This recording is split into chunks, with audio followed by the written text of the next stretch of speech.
ಕೇಳಿರೋದು ವಿಷಯ ಕೇಳ್ತೀನಿ. ನಾವು ಈ ಸಿನಿಮಾ ಶುರು ಆದಾಗಿಂದ ವೆಂಕಟೇಶ್ ಸರ್ ಭಾಳ ಚೆನ್ನಾಗಿ ಗೊತ್ತಿದೆ. ಯಾಕಂದರೆ ಪ್ರತಿ ಹಂತದಲ್ಲೂ ಪ್ರಮೋಷನ್ಗೆ ಅಂತ ನಾವು ಬಹಳ ಇಂಪಾರ್ಟೆಂಟ್ ಕೊಡ್ತಾ ಬಂದ್ವಿ ಡೇ ಒನ್ನಿಂದ.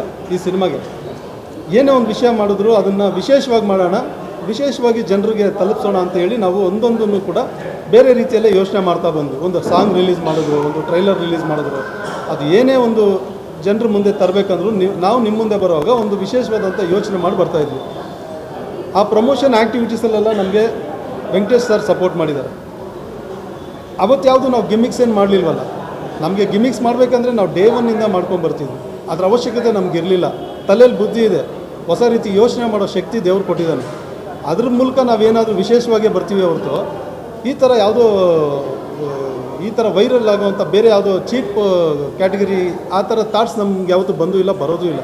ನನ್ನ ಹಿಂದಿನ ಸಿನಿಮಾಗಳೆಲ್ಲ ಮೇ ಬಿ ನೀವು ತುಂಬ ಜನ ಗೊತ್ತಿರುತ್ತೆ. ಯಾವುದೇ ಚೀಪ್ ಗಿಮಿಕ್ಗಳನ್ನ ಮಾಡಿ ನನ್ನ ಸಿನಿಮಾನ ನಾನು ಯಾವತ್ತೂ ತೆರೆಗೆ ತಂದವನಲ್ಲ.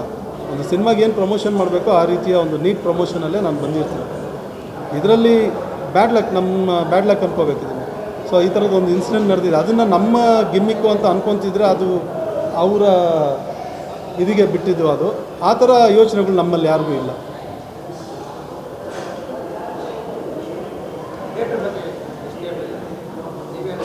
ಬನ್ನಿ ಬಿಸಿ ಸರ್, ಮುಂದೆ ಬನ್ನಿ. ನಮ್ಮ ಒಂದು ರಿಕ್ವೆಸ್ಟ್ ಇಷ್ಟೇ, ಒಂದು ಒಳ್ಳೆ ಸಿನಿಮಾ ಬಂದಿದೆ. ಇನ್ನೂ ಭಾಳಷ್ಟು ಜನ ಸಿನಿಮಾ ನೋಡೋರಿದ್ದಾರೆ, ನೋಡಬೇಕಾಗಿದೆ. ಒಂದು ಕನ್ನಡ ಚಿತ್ರರಂಗಕ್ಕೆ ನಿಮ್ಮೆಲ್ಲರ ಸಹಕಾರ ಬೇಕಾಗಿದೆ. ಒಂದು ಒಳ್ಳೆ ಸಿನಿಮಾ ಬಂದಾಗ ಅದು ಉಳ್ಕೊಂಡ್ರೆ ಅದರಿಂದ ಒಂದಷ್ಟು ನಿರ್ಮಾಪಕರು, ಒಂದಷ್ಟು ಕಲಾವಿದರು, ಒಂದಷ್ಟು ತಂತ್ರಜ್ಞರು ಎಲ್ಲರೂ ಬೆಳಕಿಗೆ ಬರ್ತಾರೆ. ಸೊ ಹಾಗಾಗಿ ನಮಗೆ ನಿಮ್ಮೆಲ್ಲರ ಸಹಕಾರ ಇನ್ನೂ ಬೇಕಾಗಿದೆ. ನಿಮ್ಮ ಸಹಕಾರ ಇದುವರೆಗೂ ನೀವು ಬಹಳ ಕೊಟ್ಟಿದ್ದೀರ. ನಮ್ಮ ಸಿನಿಮಾ ಮೂಲೆ ಮೂಲೆಗೂ ತಲುಪೋ ಎಲ್ಲ ಪ್ರಯತ್ನಗಳು ನಿಮ್ಮಿಂದ ಆಗಿದೆ. ಒಳ್ಳೆ ಪ್ರಚಾರ ಮಾಡಿಕೊಟ್ಟಿದ್ದೀರ. ಒಂದು ಒಳ್ಳೆ ಸಿನಿಮಾ ಅಂತ ಕೂಡ ನಿಮ್ಮಿಂದನೇ ಪಬ್ಲಿಕ್ಕಿಗೆ ಒಂದು ರಿವ್ಯೂಸ್ ಹೋಗಿದೆ. ಅದನ್ನು ಇನ್ನೂ ಈಗ ದೊಡ್ಡ ಮಟ್ಟಕ್ಕೆ ನಾವು ತೊಗೊಂಡು ಹೋಗಬೇಕಾಗಿದೆ. ಈ 2ನೇ ವಾರದಲ್ಲಿ ಆ ಪ್ರಯತ್ನದಲ್ಲಿ ನಾವಿದ್ದೀವಿ. ಹೊಸ ನಿರ್ಮಾಪಕರು ಅವರು ಬಂದು ಮೊದಲನೇ ಸರಿ ಈ ಥರದೊಂದು ಪ್ರಯತ್ನ, ಈ ಥರದೊಂದು ಸಿನಿಮಾ ಮಾಡಿದ್ದಕ್ಕೆ ಅವ್ರಿಗೆ ಸಿಕ್ಕಂಥ ಒಂದು ಶಬಾಷ್ಗಿರಿ ಅಂತಲೇ ಹೇಳಬೇಕು. ಅಂದರೆ ಒಬ್ಬ ಹೊಸ ನಿರ್ಮಾಪಕ ತುಂಬ ಯಾವುದೋ ಒಂದು ದೊಡ್ಡ ಹೀರೋ, ದೊಡ್ಡ ಕಮರ್ಷಿಯಲ್ ಸಿನಿಮಾ, ದೊಡ್ಡ ಡೈರೆಕ್ಟರ್ ಅಂತ ಹೋಗದೆ ಒಂದು ಒಳ್ಳೆ ಕಂಟೆಂಟ್ ಬೇಕು ಅಂತೇಳಿ ಅದ್ರ ಮೇಲೆ ಒಂದು ನಂಬಿಕೆ ಇಟ್ಟು, ಆ ಒಂದು ತಂಡದ ಮೇಲೆ ಒಂದು ನಂಬಿಕೆ ಇಟ್ಟು ಅವರು ಕೂಡ ಮುಂದೆ ನಿಂತು ಒಂದು ಸಿನಿಮಾಗೆ ಜೊತೆ ಆಗ್ತಾರೆ. ಆ ಸಿನಿಮಾ ತುಂಬ ಚೆನ್ನಾಗಿ ಬಂದಾಗ ಅದನ್ನು ನೋಡಿ ಖುಷಿ ಪಡ್ತಾರೆ. ಸೊ ಅವರೇ ನಾವು ಇಲ್ಲಿಂದ ಬ್ಯಾಂಗ್ಳೂರಿಂದ ಎಲ್ಲ ಥಿಯೇಟ್ರುಗಳಲ್ಲೂ ವಿಸಿಟ್ ಮಾಡಿ, ಹಾಗೆ ಬೇರೆ ಬೇರೆ ಚನ್ನಪಟ್ಟಣ ಇರ್ಬೋದು, ಚನ್ನರಾಯಪಟ್ಟಣ ಇರ್ಬೋದು, ಮೈಸೂರು, ಮಂಡ್ಯ, ಮದ್ದೂರು, ಸುಮಾರು ಬೇರೆ ಊರುಗಳಿಗೆಲ್ಲ ನಾವು ಹೋಗಿ ಥಿಯೇಟ್ರ್ ವಿಸಿಟ್ ಎಲ್ಲ ಕೊಟ್ಟು ಬಂದು ಅಲ್ಲೆಲ್ಲ ಹೋದಾಗ ಜನ ನಮ್ಮನ್ನು ನೋಡಿ ಖುಷಿಪಟ್ಟ ರೀತಿಯೇ ಬೇರೆ. ಆಮೇಲೆ ಅವರ ಅಭಿಪ್ರಾಯ ನಾವು ನೇರ ಕೇಳಿದಾಗ ನಮಗೆ ಸಿಕ್ಕಂಥ ಖುಷಿ ಕೂಡ ಬೇರೆ. ಅದು ಮಾತಲ್ಲಿ ಹೇಳೋಕ್ಕೆ ಸಾಧ್ಯನೇ ಇಲ್ಲ. ಯಾಕಂದರೆ ಅಷ್ಟೆಲ್ಲ ನಾವು ಕಷ್ಟಪಟ್ಟು ಒಂದು ಸಿನಿಮಾ ತೆರೆಗೆ ಬಂದಾಗ ಅದನ್ನು ಜನ ನೋಡಿ ಅವ್ರವ್ರದ್ದೇ ಆದಂಥ ಒಂದು ಅಭಿಪ್ರಾಯ ತಿಳಿಸೋದಿದೆಯಲ್ಲ, ಅದನ್ನು ನಾವು ನೇರವಾಗಿ ಕೇಳಿದ್ವಿ, ನೋಡಿದ್ವಿ ಕೂಡ. ತುಂಬ ಎಕ್ಸೈಟಾಗಿ ಮಾತಾಡ್ತಿದ್ರು. ಸಿನಿಮಾಯಿಂದ ಆಚೆ ಬರ್ತಿದ್ದಂಗೆ, ಸರ್ ಅದು ತುಂಬ ಆಗಿದೆ, ಹೀಗಿದೆ, ತುಂಬ ನಮ್ಮ ಎಷ್ಟೋ ವರ್ಷಗಳಾಯ್ತು. ನಾನು ಒಬ್ಬ ವ್ಯಕ್ತಿ ಅಂತ 20 ವರ್ಷ ಆಗಿತ್ತು ನಾನು ಸಿನಿಮಾಗೆ ಬಂದು. ಯಾರೋ ಫ್ರೆಂಡ್ ಬಲವಂತ ಮಾಡ್ದ ಅಂತ ಬಂದೆ, ಬಟ್ ಸಿನಿಮಾ ನೋಡಿದ್ಮೇಲೆ ನಾನು ತುಂಬ ಖುಷಿ ಆಯಿತು ಅಂತ. ಇನ್ನೊಬ್ರು ಯಾರೋ ಲೇಡೀಸ್ ಹೇಳ್ತಾರೆ, ಸರ್ ನಾವು ಹೊಸಬ್ರು ಸಿನಿಮಾ ನೋಡೋಕ್ಕೆ ಬರ್ತಿರ್ಲಿಲ್ಲ, ಆದರೆ ಈ ಸಿನಿಮಾ ಯಾಕೋ ನೋಡಬೇಕು, ಆ ಟ್ರೈಲರು ಅದೆಲ್ಲ ನೋಡಿದಾಗ ಅನ್ನಿಸ್ತು, ನಾನೇ ನನ್ನ ಫ್ಯಾಮ್ಲಿನೆಲ್ಲ ಕರ್ಕೊಂಬಂದಿದ್ದೀನಿ ಅಂತಾರೆ. ಅವರೇ ಒಂದು ಅರ್ಧ ಗಂಟೆ ಲೆಕ್ಚರ್ ಕೊಡ್ತಾರೆ. ಈ ಸಿನಿಮಾದಲ್ಲಿ ಈ ಪಾಯಿಂಟ್ ಹಿಂಗಿತ್ತು, ಆ ಪಾಯಿಂಟಲ್ಲಿ ಹಿಂಗಿತ್ತು. ಆ ಸಿನಿಮಾನ ವಿವರಣೆ ಅವ್ರು ಕೊಡ್ತಾಯಿದ್ರೆ ಇಷ್ಟೆಲ್ಲ ನಮಗೆ ಗೊತ್ತಿಲ್ಲದೆ ಆ ಸಿನಿಮಾದಲ್ಲಿ ಅವ್ರಿಗೆ ತಿಳಿತಾ ಇತ್ತು. ಅದು ಒಂದು ವಿಶೇಷತೆ ನಮಗೆ ಕಾಣಿಸ್ತಾ ಇತ್ತು. ಅವರೇ ಆದಂಥ ಬೇರೆ ಬೇರೆ ಅಭಿಪ್ರಾಯಗಳನ್ನ ತಿಳಿಸ್ತಾಯಿದ್ರು. ಸೊ ಅಷ್ಟು ಒಳ್ಳೆ ರೆಸ್ಪಾನ್ಸು. ಮಕ್ಕಳಾದಿಯಾಗಿ ಕುಟುಂಬ ಸಮೇತವಾಗಿ ಬಂದು ಎಲ್ಲರೂ ಅದೇ ಹೇಳ್ತಿದ್ರು, ಸರ್ ಫ್ಯಾಮ್ಲಿ ಸಮೇತ ಬಂದು ನೋಡಿ ಎಂಜಾಯ್ ಮಾಡ್ಬೋದು ಸರ್. ಫಸ್ಟ್ ಹಾಫ್ ಸಖತ್ ಜಾಲಿಯಾಗಿ ಹೋಗುತ್ತೆ ಸರ್, ಸೆಕೆಂಡ್ ಹಾಫ್ ಎಮೋಷ್ನಲ್ ಆಗಿದೆ ಸರ್, ತುಂಬ ಕಡೆ ಕಣ್ಣಲ್ಲಿ ನೀರು ಬಂತು ಸರ್, ಕ್ಲೈಮ್ಯಾಕ್ಸ್ ಅಂತೂ ಸೂಪರ್ ಆಗಿದೆ ಸರ್. ಸೊ ಒಂದು ಸಿನಿಮಾಗೆ ಇನ್ನೇನು ಬೇಕು? ಒಂದು ಸಿನಿಮಾ ನಿರ್ದೇಶಕನಾಗಿ ನನಗೆ ಇನ್ಯಾವ ಥರ ಸಕ್ಸಸ್ ಇದೇ ನನ್ನ ಸಕ್ಸಸ್. ಒಂದು ಸಿನಿಮಾ ಮಾಡಿದ್ದೀನಿ, ಅದು ಜನ ನೋಡಿದರೆ ಇಷ್ಟಪಟ್ಟಿದ್ದಾರೆ. ಅದು ಎಷ್ಟು ಮಟ್ಟಿಗೆ ದೊಡ್ಡದಾಗುತ್ತೆ ಅನ್ನೋದು ಜನರ ಕೈಯಲ್ಲಿದೆ. ಬಟ್ ಆ ಒಂದು ಇಷ್ಟಪಡೋದು, ಅವ್ರು ಖುಷಿ ಪಡೋದು, ಅವರ ಯಾವುದೋ ಒಂದು ನೋವನ್ನು ಮರೆತು ಒಂದು 2 ಗಂಟೆ ಕಾಲ ಆ ಮನೋರಂಜನೆನ ಅವರು ಅನುಭವಿಸೋದಿದೆಯಲ್ಲ, ಅದು ನಮ್ಮ ಸಿನಿಮಾಯಿಂದ ಅವ್ರಿಗೆ ಸಿಕ್ತಲ್ಲ, ಆ ಖುಷಿ ನಮಗೆ, ಆ ಒಂದು ಅದೃಷ್ಟ ಕೂಡ ನಮಗೆ. ಸೊ ಇದೆಲ್ಲದ್ರ ಮಧ್ಯೆ ಒಂದು ತೊಂದರೆಗಳು ಆಗ್ತಾ ಇರೋದು ಬೇಸರ ಕೂಡ ಇದೆ. ನಮ್ಮ ಸಿನಿಮಾ ಡೇಟ್ ಅನೌನ್ಸ್ ಮಾಡಿದಾಗಿಂದ ಒಂದಷ್ಟು ಸಮಸ್ಯೆಗಳು ನಮ್ಮ ಕಣ್ಣೆದುರು ಕಾಣ್ತಾನೆ ಇತ್ತು. ಒಂದು ಯುದ್ಧ ಶುರುವಾಯಿತು, ಅದು ಬಿಡಿ, ಅದು ದೇಶಕ್ಕೆ ಬಂದಿದ್ದು, ಅದು ನಮಗೆ ಮಾತ್ರ ಅಲ್ಲ. ಆಗಲೂ ಕೂಡ ನಾವು ಒಂದು ಧೈರ್ಯ ಮಾಡಿದ್ವಿ, ಒಳ್ಳೆಯದೇ ಆಗುತ್ತೆ, ಬೇಗ ಅದೆಲ್ಲ ಸರಿ ಹೋಗುತ್ತೆ ಅಂತ. ಹಂಗೆ ಆಯಿತು ಕೂಡ. ಅದಾದಮೇಲೆ ಯಾವುದೋ ಕರೋನಾ ಅಂತ ಶುರುವಾಯಿತು. ಅದಾದಮೇಲೆ ನಮ್ಮ ಹೀರೋದೇ ಒಂದು ಇಶ್ಯೂ ಶುರುವಾಯಿತು. ಅದಾದಮೇಲೆ ಇನ್ನೊಂದೇನೋ ವಾಯ್ಸ್ ನೋಟ್ ಬಂತು, ಸಾಲದಕ್ಕೆ ಮಳೆ ಬಂತು. ಇದೆಲ್ಲದರ ಮಧ್ಯೆನೂ ಜನ ಥಿಯೇಟ್ರಿಗೆ ಬರ್ತಾಯಿದ್ದಾರೆ. ನಮ್ಗೆ ಎಷ್ಟೇ ಸಮಸ್ಯೆ ಬಂದರೂ ಜನ ನಮ್ಮ ಕೈ ಬಿಟ್ಟಿಲ್ಲ ಅನ್ನೋದೇ ನಮ್ಮ ಖುಷಿ. ಜನ ಥಿಯೇಟ್ರಿಗೆ ಬಂದು ಸಿನಿಮಾ ನೋಡ್ತಿದ್ದಾರೆ. ಇವತ್ತು ನಾವು ವೀರೇಶ್ ಚಿತ್ರಮಂದಿರದಲ್ಲೇ ಪತ್ರಿಕಾಗೋಷ್ಠಿ ಇಟ್ಕೊಂಡ್ವಿ. ಯಾಕಂದರೆ ನಾವು ಹೇಳೋ ಸುಳ್ಳಾಗ್ಬೋದು, ಕಣ್ಣಾರೆ ನೋಡಿದಾಗ ನಿಮಗೂ ಒಂದು ಪ್ರಮಾಣ ಇರುತ್ತೆ. ಅಂದರೆ ಜನ ಥಿಯೇಟ್ರಲ್ಲಿ ಬಂದಿರೋದು ನೀವು ಕಣ್ಣಾರೆ ನೋಡ್ಬೋದು. ನಾವಲ್ಲೆಲ್ಲ ಕೂತ್ಕೊಂಡು ಜನ ಬರ್ತಿದ್ದಾರೆ ಅಂತ ಹೇಳಿದ್ರೆ ಅದು ಬರೀ ಬಾಯಿ ಮಾತಾಗಿರುತ್ತೆ. ಇವತ್ತು ನೀವು ಸಾಕ್ಷಿಯಾಗಿರ್ತೀರ ನಮಗೆ, ಜನ ಬಂದಿದ್ದಾರೆ ಇಲ್ವಾ ಥಿಯೇಟ್ರಿಗೆ. ಥಿಯೇಟ್ರಲ್ಲಿ ನೀವು ವಿಚಾರಿಸಿದ್ರೆ ನಿಮಗೆ ಗೊತ್ತಾಗುತ್ತೆ ಪ್ರತಿ ಶೋಗೂ ಹೇಗಿದೆ ಕಲೆಕ್ಷನ್ ಅಂತ. ತುಂಬ ಒಳ್ಳೆ ಕಲೆಕ್ಷನ್ ಇದೆ. ಅವರೇ ಹೇಳ್ತಾರೆ ನಮಗೆ ಥಿಯೇಟ್ರಲ್ಲಿ, ಎಲ್ಲ ಥಿಯೇಟ್ರ್ ಕಡೆ ನಾವು ವಿಸಿಟ್ ಆಗಿದಾಗ, ಭಾಳ ದಿನ ಆಯಿತು ಸರ್ ಈ ಥರ ಜನ ಬಂದು, ಫ್ಯಾಮ್ಲಿ ಬಂದು. ಸೊ ಇದು ನಮಗೆ ತುಂಬ ಒಳ್ಳೆ ಒಂದು ಸೂಚನೆ ಕೊಡ್ತಾ ಇದೆ. ಇದೊಂದು ಸಕ್ಸಸ್ಫುಲ್ ಸಿನಿಮಾ ನಿಮ್ಮದು. ಆ ತೊಂದರೆಗಳೇನು ಇಲ್ಲದೆ ಹೋಗಿದ್ರೆ ಇನ್ನೂ ದೊಡ್ಡ ಮಟ್ಟಕ್ಕೆ ಆಗಿರೋದು ಅಂತ ಅನ್ನಿಸ್ತಾ ಇದೆ ಅನ್ನೋ ಮಾತುಗಳು ಅವರೇ ಹೇಳ್ತಿದ್ದಾರೆ. ಸೊ ಹಾಗಾಗಿ ಇವತ್ತು ನಮ್ಮ ಈ ಒಂದು ಗೆಲುವನ್ನ ನಿಮ್ಮ ಜೊತೆ ಹಂಚ್ಕೋಬೇಕಾಗಿತ್ತು. ಹಾಗೆ ಮತ್ತೊಂದು ವಿಷಯ, ಆ ವಾಯ್ಸ್ ನೋಟಲ್ಲಿ ನೀವೆಲ್ಲ ಕೇಳಿದ್ದೀರ. ಅಲ್ಲಿ ನಮ್ಮ ಅಂದರೆ ನಾನು ಇಂಡಸ್ಟ್ರಿಗೆ ಬಂದಾಗಿಂದ ತುಂಬ ಪ್ರೀತಿ ಇಟ್ಟು ಕೆಲಸ ಮಾಡಿರುವಂಥ ನಟರುಗಳು ಅವರೆಲ್ಲ. ಶಿವರಾಜ್ ಕುಮಾರ್ ಸರ್ ಜೊತೆ ತುಂಬ ಕೆಲಸ ಮಾಡಿ, ಅವ್ರ ಸಿನಿಮಾಗಳಿಗೆ ಸಂಭಾಷಣೆ ಬರೆದಿದ್ದೀನಿ, ಅವ್ರ ಜೊತೆ ಕೆಲಸ ಮಾಡಿದ್ದೀನಿ. ಆ ಎಂಟೈರ್ ಫ್ಯಾಮ್ಲಿಗೆ ನಾನು ಒಂದು ಕನೆಕ್ಟಿವಿಟಿ ಆಗಿದ್ದೀನಿ. ಪುನೀತ್ ಸರ್ಗೆ ಎಷ್ಟೋ ಹಾಡುಗಳು ಬರೆದಿದ್ದೀನಿ, ರಾಘಣ್ಣ ಸರ್ಗೆ ಸಂಭಾಷಣೆ ಹಾಡುಗಳು, ಅವ್ರ ಜೊತೆ ತುಂಬ ಒಂದು ಒಳ್ಳೆ ರ್ಯಾಪ್ ಇದೆ. ಅವ್ರು ಬಂದು ನನ್ನ ಸಿನಿಮಾಗೆ ಟ್ರೈಲರ್ ಲಾಂಚ್ ಮಾಡಿದ್ದಾರೆ, ಕ್ಲ್ಯಾಪ್ ಹೊಡೆದಿದ್ದಾರೆ. ಪುನೀತ್ ಸರ್ ನನ್ನ ಟೈಸನ್ ಸಿನಿಮಾ ಕ್ಲ್ಯಾಪ್ ಹೊಡೆದ್ಕೊಟ್ಟಿದ್ರು. ರಾಘಣ್ಣ ಸರ್ ಕೂಡ ನನ್ನ ಸಿನಿಮಾಗಳಿಗೆ ಭಾಳಷ್ಟು ಸಪೋರ್ಟ್ ಮಾಡಿದ್ದಾರೆ. ಸೊ ಈ ಎಂಟೈರ್ ಫ್ಯಾಮ್ಲಿ ನಮಗೆ ತುಂಬ ಕನೆಕ್ಟಿವ್ ಇರುವಂಥ ಒಂದು ಫ್ಯಾಮ್ಲಿ. ಹಾಗೆ ದರ್ಶನ್ ಸರ್ ಕೂಡ ನನಗೆ ತುಂಬ ಆಪ್ತರು. ಜೊತೆಗೆ ನಾನು ಒಬ್ಬ ನಿರ್ದೇಶಕನಾಗೋದಕ್ಕೆ ಅವರ ಒಂದು ಸಹಕಾರ ಕೂಡ ಇತ್ತು. ಅವರೊಂದು ಮಾತು ನನ್ನ ಸೌಂದರ್ಯ ಜಗದೀಶ್ ಪ್ರೊಡ್ಯೂಸರ್ಗೆ ಹೇಳಿದಾಗ ಅವರು ಕೂಡ ಓಕೆ ರಾಮನಾರಾಯಣ್ಗೆ ಒಂದು ಡೈರೆಕ್ಷನ್ ಕೊಡ್ಬೋದು ಅಂತ ಸಪೋರ್ಟ್ ಮಾಡಿರೋ ವ್ಯಕ್ತಿ ಅವರು ದರ್ಶನ್ ಸರ್ ನನಗೆ. ಹಾಗೆ ಧ್ರುವ ಅವರು ಕೂಡ ನನ್ನ ತುಂಬ ಆತ್ಮೀಯರು. ಅವರು ನನ್ನ ಹಿಂದಿನ ಚಿತ್ರ ರಾಜಮರ್ತಾಂಡಗೆ ವಾಲಂಟಿಯರ್ ನಾನೇ ಬಂದು ಡಬ್ ಮಾಡಿಕೊಡ್ತೀನಿ ಅಂತ ಅವರ ಅಣ್ಣ ತೀರ್ಕೊಂಡಾಗ ಅವರೇ ಬಂದು ಡಬ್ ಮಾಡಿಕೊಟ್ರು. ಹಾಗೆ ಆ ಸಿನಿಮಾಗೆ ಅವರು ಜೊತೆಯಾಗಿ ನಿಂತಿದ್ದರು. ಸೊ ಬಹಳಷ್ಟು ಕನೆಕ್ಟಿವಿಟಿ ಇದೆ ಅವ್ರಗಳ ಜೊತೆ. ನಮ್ಮ ಸಂಬಂಧ ಬಹಳ ಚೆನ್ನಾಗಿದೆ. ಅವ್ರಗಳ ಬಗ್ಗೆ ಒಂದು ಯಾವುದೋ ಒಂದು ವಾಯ್ಸ್ ನೋಟ್ ಬಂತು, ಅದ್ರ ಬಗ್ಗೆ ನಮಗೆ ಬಹಳ ಬೇಸರ ಆಯಿತು.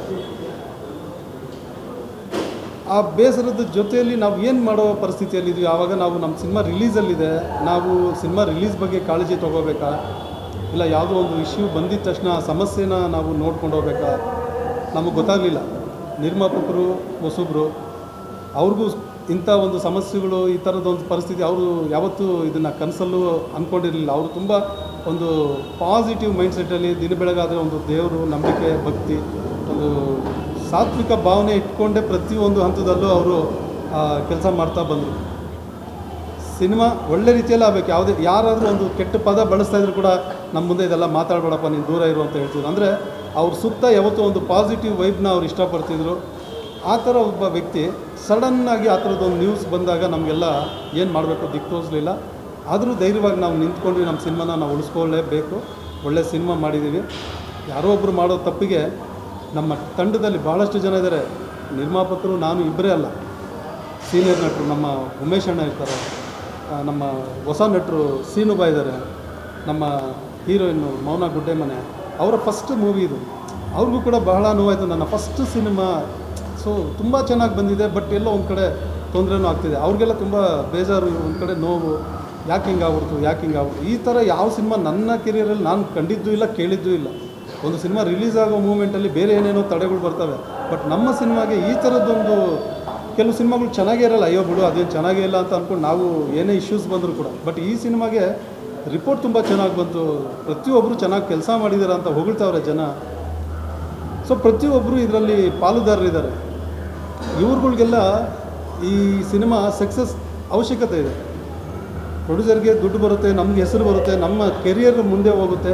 ಸೊ ಇಂಡಸ್ಟ್ರಿಗೆ ಒಂದು ಗ್ರೋತ್, ಒಬ್ಬ ಹೀರೋ ನಿಂತಾಗ ಅವನಿಂದ ಒಂದು 4 ಸಿನಿಮಾ ಆಗುತ್ತೆ, ಪ್ರೊಡ್ಯೂಸರ್ ಒಂದು 4 ಸಿನಿಮಾ ಮಾಡ್ತಾರೆ, ಬೇರೆ ಬೇರೆ ಕಲಾವಿದರಿಗೆ ಇನ್ನೊಂದಷ್ಟು ಅವಕಾಶಗಳು ಸೃಷ್ಟಿಯಾಗುತ್ತೆ. ಒಂದು ಸಿನಿಮಾ ನಿಲ್ಲೋದ್ರಿಂದ ಗೆಲ್ಲೋದ್ರಿಂದ ಇಂಡಸ್ಟ್ರಿನೇ ಬೆಳವಣಿಗೆ ಆಗುತ್ತೆ. ಸೊ ಅದು ನಮ್ಮೆಲ್ಲರ ಉದ್ದೇಶ ಕೂಡ. ಚಿತ್ರರಂಗದಲ್ಲಿ ಪ್ರತಿಯೊಬ್ಬರು ಒಂದು ಸಿನಿಮಾನ ಪ್ರೀತಿಸಿ ಕೆಲಸ ಮಾಡೋ ಪ್ರತಿಯೊಬ್ಬರ ಉದ್ದೇಶ ಕೂಡ ಅದಾಗಿರುತ್ತೆ. ಒಂದು ಸಿನಿಮಾ ಗೆದ್ದರೆ ಅದ್ರ ಹಿಂದೆ ಒಂದಷ್ಟು ಬೆಳವಣಿಗೆ ಆಗುತ್ತೆ ಅಂತ. ಸೊ ಆ ರೀತಿ ಉದ್ದೇಶಗಳಿಟ್ಕೊಂಡು ನಾವು ಒಂದು ಸಿನಿಮಾ ನಿಲ್ಲಿಸಬೇಕು, ಗೆಲ್ಲಬೇಕು, ಅದಕ್ಕೆ ಎಷ್ಟು ಬೇಕೋ ನಾವು ಪ್ರಾಮಾಣಿಕವಾಗಿ ಪ್ರಯತ್ನ ಮಾಡೋಣ ಅಂತೇಳಿ ನಮ್ಮ ಜೊತೆ ಹಿರಿಯರೆಲ್ಲ ನಿಂತಿದ್ರು, ಯೋಗರಾಜ್ ಭಟ್ ಸರ್. ಸೊ ಪ್ರತಿಯೊಬ್ಬರು ಅವ್ರವ್ರದ್ದೇ ಆದಂಥ ಒಂದಷ್ಟು ಎಫರ್ಟ್ಗಳಾಕಿ ಈ ಸಿನಿಮಾ ಮಾಡೋದಕ್ಕೆ ಸಪೋರ್ಟ್ ಮಾಡಿದ್ರು. ಅದಷ್ಟೇ ಒಳ್ಳೆ ರಿಪೋರ್ಟು ಬಂತು ಸರ್. ಸರ್ ಕೇಳಿಸ್ತಿಲ್ಲ. ಹಾಂ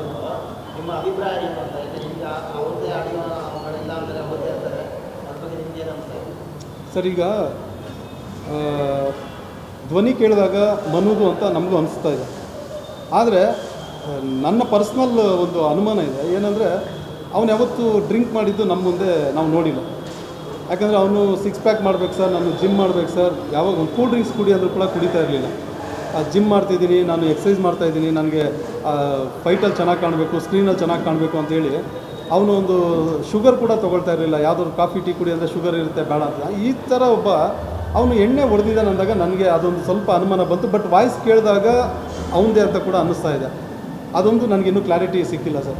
ಬಟ್ ಆ ಮಾತು ಅವ್ನು ತಪ್ಪಾಗಿ ಮಾತಾಡಿದರೆ ಮಾತ್ರ ಅದಕ್ಕೆ ನಮ್ಮ ಕಡೆಯಿಂದ ಮೊದಲನೇ ಧಿಕ್ಕಾರ ಇರುತ್ತೆ.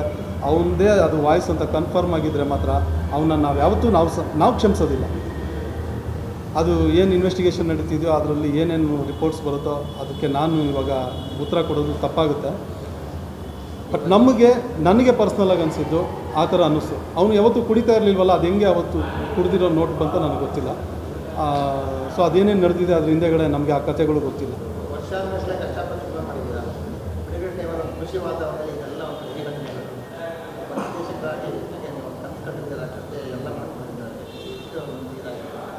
ಸರ್ ಅದೇ ಹೇಳ್ತಾ ಇದ್ದೀನಲ್ಲ, ಪ್ರತಿಯೊಂದು ದಿನ ಕೂಡ ಎಷ್ಟೋ ರಾತ್ರಿಗಳು ನಿದ್ದೆ ಇಲ್ಲ.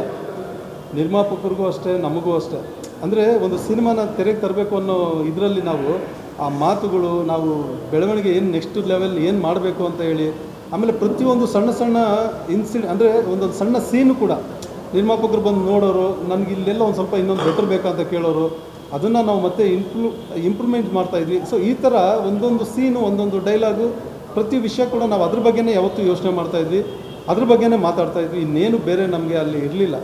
ಸಡನ್ನಾಗಿ ಈ ಥರದ್ದೊಂದು ಅದೇನೋ ಹೇಳ್ತಾರಲ್ಲ ಸರ್, ಯಾವುದೋ ಒಂದು ಬಂದು ತಲೆ ಮೇಲೆ ಬೀಳುತ್ತೆ ಅಂತಾರಲ್ಲ, ಆ ಥರದ್ದೊಂದು ಅನುಭವ ಆಯಿತು ನಮಗೆ. ಅದನ್ನು ಕೇಳೋಣ ಅಂದರೆ ಅವನು ನಮಗೆ ಎದುರುಗಡೆ ಸಿಕ್ಕಿಲ್ಲ. ಎಷ್ಟು ಮಟ್ಟಿಗೆ ಅದರಲ್ಲಿ ನಿಜ ಇದೆ, ಏನಿದೆ ಅದನ್ನು ಕೇಳಬೇಕು ಅಂದರೆ ನಮಗೂ ಅವನ ಎದುರುಗಡೆ ಸಿಕ್ಕಿಲ್ಲ.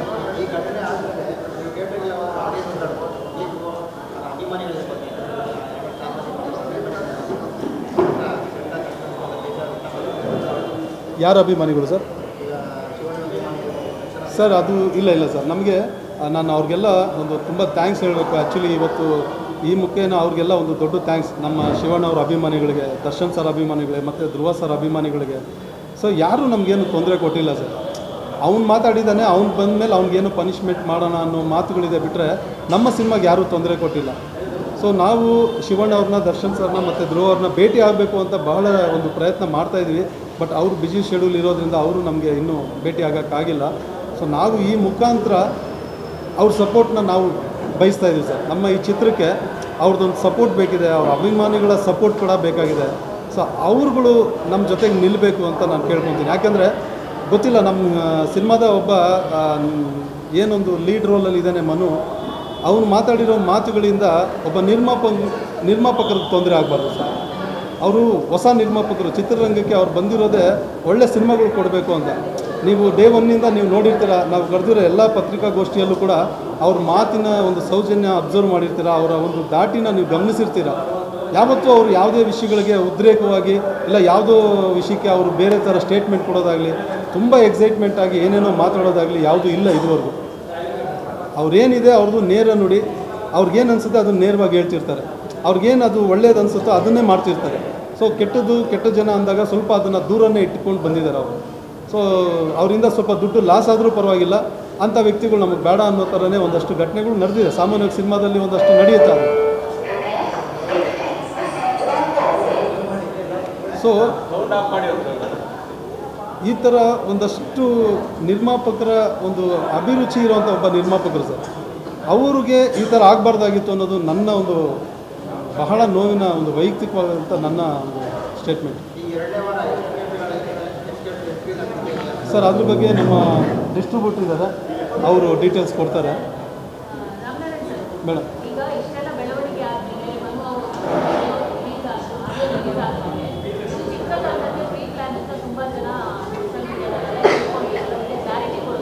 ಮೇಡಮ್ ಇವಾಗ ನಮ್ಮ ಸಿನಿಮಾಗೆ ಒಂದು ಪ್ರಮೋಷನ್ಗೋಸ್ಕರ ಒಬ್ಬರನ್ನ ನೇಮಿಸಿದ್ವಿ, ಕಿರಣ್ ಅಂತೇಳಿ. ನೀವು ಅವ್ರನ್ನ ವಿಚಾರಿಸಿದ್ರೆ ನಿಮಗೆ ಒಂದು ವಿಷಯ ಗೊತ್ತಾಗುತ್ತೆ. ಜೊತೆಗೆ ನಮ್ಮ ವೆಂಕಟೇಶ್ ಸರ್